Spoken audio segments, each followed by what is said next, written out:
Bismillahirrahmanirrahim. Assalamualaikum warahmatullahi wabarakatuh. Saya Lulul Jannah selaku Ketua Umum UKM Rumah Quran Mahasiswa Universitas Islam Asy-Syafi'iyah. Pada kesempatan kali ini saya akan sharing mengenai 5 manfaat dan keuntungan mahasiswa mengikuti organisasi. Yang pertama adalah mengembangkan bakat.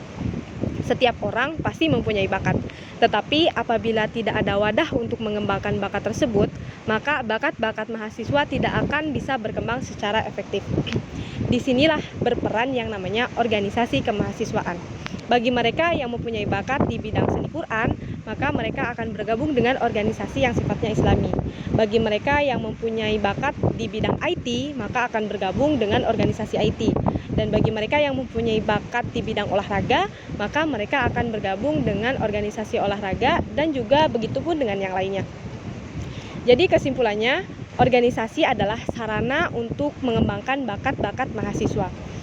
Namun, selain sebagai sarana untuk mengembangkan bakat, organisasi juga bisa dimanfaatkan sebagai sarana untuk bersosialisasi dengan orang lain, kemudian mengembangkan pengetahuan dan wawasan di bidang kebangsaan, keagamaan, dan juga politik melalui forum ilmiah atau diskusi lainnya. Yang kedua adalah memperbanyak relasi atau teman. Ketika Anda memasuki sebuah organisasi, maka Anda akan sering bertemu dengan orang. Semakin sering Anda bertemu dengan orang lain, maka semakin besar juga peluang kerjasama yang akan memperluas relasi Anda, dan itu akan mempermudah ketika Anda masuk ke dunia kerja yang profesional. Oleh karena itu, relasi ini sangatlah penting, karena kita hidup di dunia ini tidak sendiri, dan pastinya kita membutuhkan uluran tangan dari orang lain. Yang ketiga adalah belajar administrasi. Mahasiswa yang paling sibuk adalah mahasiswa yang menjadi bagian dari pengurus, karena hampir setiap hari kami rapat untuk membahas mengenai perencanaan, kemudian mengatasi masalah, dan lain sebagainya. Pada saat seperti inilah saat yang tepat untuk belajar administrasi. Di sini kami belajar bagaimana untuk melakukan kegiatan mulai dari tahap gagasan sampai merealisasikan gagasan tersebut.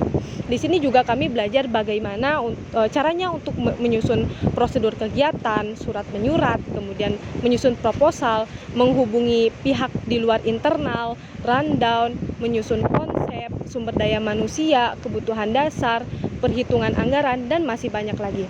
Kesibukan yang kami lakukan di organisasi ini akan menunjang perkembangan skill dan kemampuan dari dalam diri kita sendiri, dan itu menjadi nilai plus untuk diri kita.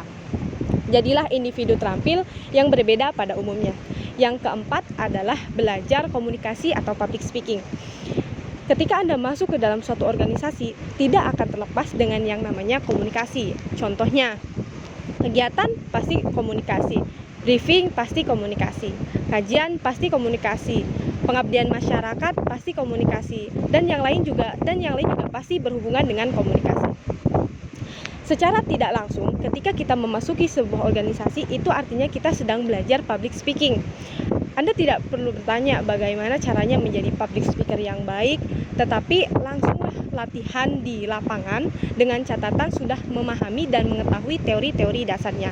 Itulah salah satu peran penting organisasi dalam mendapatkan peluang besar dalam kehidupan sehari-hari.